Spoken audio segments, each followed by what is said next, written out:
Ism నిష్పాక్షికత మానయిజం సమగ్రమైన వార్తలు, innovative కథనాలు, సీనియర్ జర్నలిస్టుల.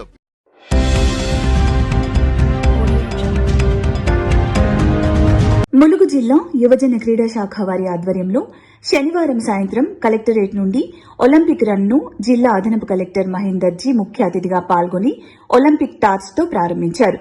అనంతరం ఆయన మాట్లాడుతూ ఒలింపిక్ లో ప్రపంచ దేశాలన్నీ పాల్గొంటాయని తెలిపారు. ప్రతి క్రీడాకారుని కల ఒలింపిక్ క్రీడల్లో పాల్గొనడమని అన్నారు. ఒలింపిక్ డే సందర్భంగా విద్యార్థులు పాల్గొనడం హర్షణీయమని పేర్కొన్నారు. చదువుతో పాటు విద్యార్థులందరికీ క్రీడలు చాలా అవసరమని తెలిపారు. ప్రతి విద్యార్థి ఏదైనా ఒక క్రీడని ఎంచుకుని అందులో ఉన్నత స్థాయికి ఎదగాలని సూచించారు. ఈ కార్యక్రమంలో జిల్లా యువజన క్రీడల అధికారి సర్దార్ సింగ్, కలెక్టర్ ఏవో రాజ్ కుమార్, యూత్ స్పోర్ట్స్ క్రీడల శిక్షకులు, విద్యార్థులు తదితరులు పాల్గొన్నారు. కొంచెం ముందు రెస్ట్ కొంచెం అట్లా పట్టుకోండి మీరు ఒకసారి రెస్పెక్ట్ సార్